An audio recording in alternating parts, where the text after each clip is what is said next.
Mr. Noisy by Roger Hargreaves. Mr. Noisy was a very, very noisy person indeed.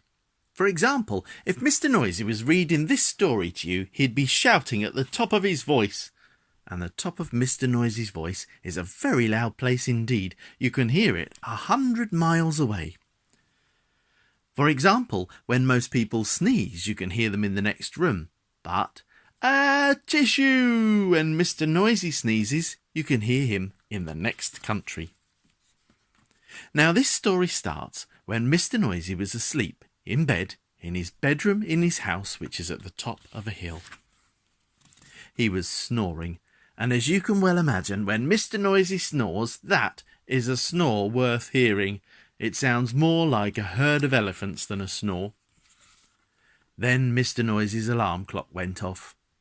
Mr. Noisy's alarm clock sounds like no other alarm clock in the world. It sounds more like a fire engine. Mr. Noisy woke up, and so too did all the people who lived in Wobbletown, which is at the bottom of Mr. Noisy's hill. Later that day, Mr. Noisy decided that he had to go shopping. He went out of his house, shutting the door behind him. Bang! The door wobbled, the house wobbled, the whole hill wobbled, Wobbletown wobbled, even a bird flying high above wobbled. Then Mr. Noisy walked down the hill. Clump, clump, clump. He walked into the baker's shop. Crash went the door as he opened it. Bang went the door as he shut it. "I'd like a loaf of bread," boomed Mr. Noisy to Mrs. Crumb, the baker's wife. Mrs. Crumb trembled and sold him a loaf. Then Mr. Noisy walked along the street to the butcher. Clump, clump, clump. He walked into the butcher's shop. Crash went the door as he opened it. Bang went the door as he shut it. "I'd like a piece of meat," boomed Mr. Noisy to Mr. Bacon, the butcher. Mr. Bacon trembled and sold him some meat. Afterwards, Mrs. Crumb met Mr. Bacon in the street. "We really must do something about Mr. Noisy being so noisy," she said. "Absolutely," replied Mr. Bacon. "But what?" "I know," said Mrs. Crumb, and she whispered into Mr. Bacon's ear.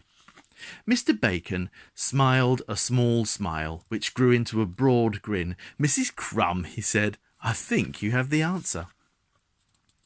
The following day, Mr. Noisy went shopping again. Clump, clump, clump. He went into Mrs. Crumb's shop. "I'd like a loaf of bread," he boomed. "Sorry, what did you say?" asked Mrs. Crumb, pretending not to hear. "I'd like a loaf of bread," Mr. Noisy shouted. "Sorry," said Mrs. Crumb. "Can you speak up, please?"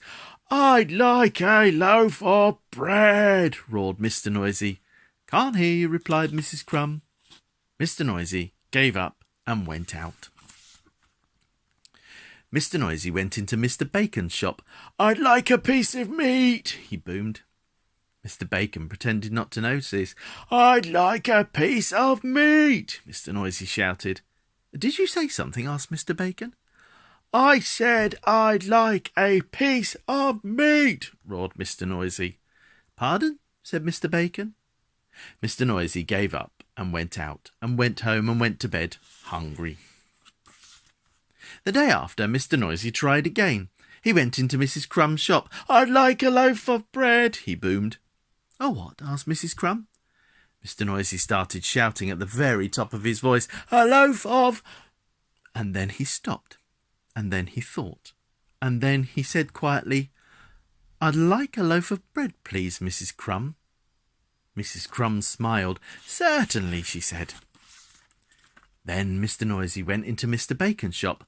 "I'd like a piece of meat," he boomed. "Did you say something?" asked Mr. Bacon.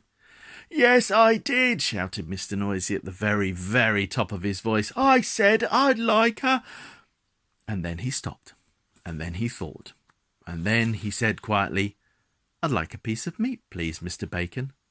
Mr. Bacon smiled. "My pleasure," he said. So, carrying his bread and his meat, Mr. Noisy set off home up the hill. Clump, clump, clump. Then he stopped. Then he thought. And then, do you know what he did? He tiptoed. A tiptoe was something Mr. Noisy had never tried before. It was fun. Mr. Noisy arrived at his front door.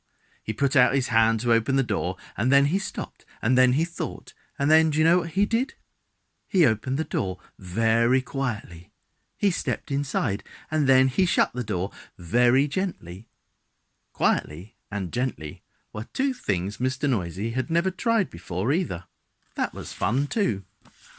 And you know something? From then until now, Mr. Noisy isn't anything like as noisy as he used to be. And you know something else? The people of Wobbletown are delighted, especially Mrs. Crumb and Mr. Bacon. And do you know something else? Mr. Noisy has learned how to whisper. The end. Why not check out some of the other stories on the Lovely Stories YouTube channel? See you again soon.